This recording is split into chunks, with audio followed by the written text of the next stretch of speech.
अगर हम आपसे कहें कि भारत के एक राज्य में ऐसा समुदाय रहता है जो अपने ही घर की बेटी को जिस्म फरोशी के धंधे में लगाता है, ऐसे माँ बाप जो बेटी से गलत काम करवाने के लिए खुद ग्राहक ढूंढ कर लाते हैं, तो शायद आप यकीन नहीं करेंगे। ऐसे परिवार वाले जो बेटी होने पर जश्न मनाते हैं, लेकिन इस जश्न की वजह जानकर आप शायद दंग रह जाएं। ऐसा समुदाय जो सोचता है घर में ज्यादा बेटियां होंगी तो उनसे धंधा करवाकर उतना ही ज्यादा पैसा घर में आएगा। अब आप सोच रहे होंगे कि ऐसा कैसे हो सकता है कि खुद के माँ बाप अपनी ही औलाद से इतना घिनौना काम करवाएं, लेकिन ये सच है। अपना परिवार चलाने के लिए मध्य प्रदेश का एक समुदाय ऐसा है जो अपने घर की बेटियों का इस्तेमाल करके उन्हें गलत कामों में धकेलता है और पैसे कमाता है।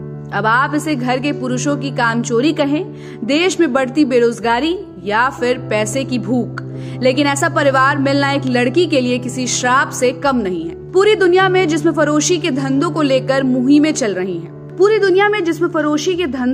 मुहिमें चल रही हैं। लेकिन हमारे देश का एक हिस्सा जहां गलत कामों को प्रथा का नाम देकर अपने ही घर की लड़कियों को जिस्म फरोशी का व्यापार कराया जाता है। मध्य प्रदेश के मालवा इलाके के रतलाम, मंदसौर और नीमच जिलों में रहने वाला बांछड़ा समुदाय, इन तीनों जिलों के कुल 78 गाँवों में इस समुदाय के लोग रहते हैं और ये जिले राजस्थान की सीमा से लगे हुए हैं। यहाँ लड़की होने पर जश्न इसलिए मनाया जाता है ताकि बड़े होने पर उन्हें देह व्यापार के दलदल में धकेला जा सके।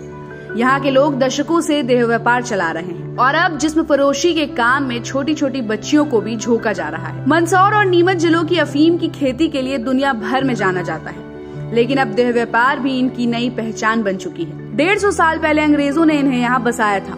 बाद में अपना पेट भरने के लिए देह व्यापार को यहाँ के लोगों ने अपना मुख्य जरिया बना लिया। इस समुदाय के लोग मानते हैं कि परिवार में लड़की का होना बहुत खुशी की बात है, क्योंकि बांछड़ा समुदाय की एक घिनौनी प्रथा के अनुसार घर में पैदा होने वाली पहली बेटी को जिस्म फरोशी का धंधा करना ही पड़ता है। मालवा के लगभग 70 गांवों में ऐसे हैं जहां जिस्म फरोशी की 250 मंडियां हैं।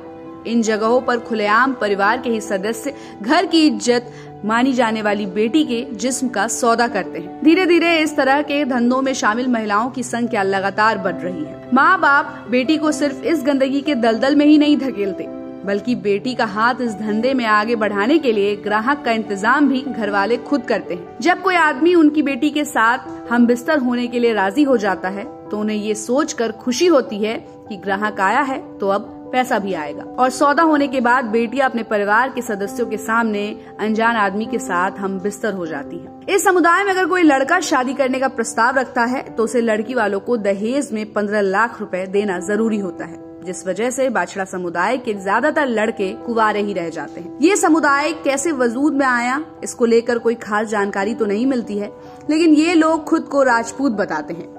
साथ ही उनका कहना है कि उनके वंशज राजवंशों के इतने वफादार हुआ करते थे कि दुश्मनों के राज जानने के लिए वो अपने घर की औरतों को गुप्तचर बनाकर वेश्या के रूप में उनके पास भेजते थे।